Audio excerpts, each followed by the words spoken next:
Every day, I find myself awake at the same time.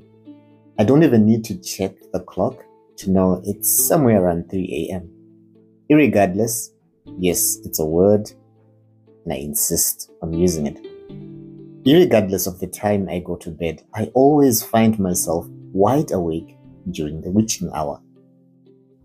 This is when random thoughts rattle in my brain and jolt me awake.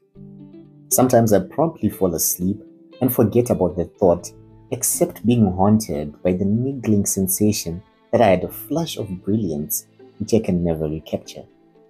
I keep a notebook on the bedside table to capture my flashes of nocturnal brilliance, but half the time it's indecipherable to the daytime version of me. And the other half, it's mundane, but once in a while, it's something alright. Sometimes I reach for my phone to jot down a couple of words. Sometimes it becomes a whole draft that might make its debut to the world via my social media and eventually end up on my blog. My social media plays a complementary role to my blogging. Not only does it serve to promote and distribute content, it also functions as a sounding board, a research tool, and a to-do list. What starts off as a random tweet, again, I insist on still calling those tweets. A random tweet about turning raw eggs into cake can end up as a satirical post about Pan-Africanism described as a recipe for a bake-off. Don't let how easily bloggers make it seem. A lot of work goes into content creation, from ideas that spend days, weeks, or even years in the space between simply being an idea in a creative's head to a draft that might never ever see the light of day to finally pushing the publish button. But wait, let's back it up a bit.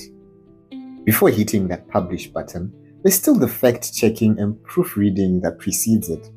Although for the life of me, I can't figure out how some mistakes, irregardless of how many times I proofread, only pop up when I hit publish. All of my posts have custom feature images. That means I spend a couple of minutes in a photo editing software. Some take a couple of seconds to cook up, others take surprisingly longer. And after a week of content creation, the numbers add up. Then lastly, before I publish, I figure out the title. Believe it or not, when I first sit down to create my content, I really have no idea what the title will be, unless of course it's prompted content like reviews where the title is insert name of the body of work and reviewed at the end. Some say that without a title you'll go off topic, which would probably be right because this post is supposed to be a peek behind the scenes of my blogging journey and the passion that fuels my creativity.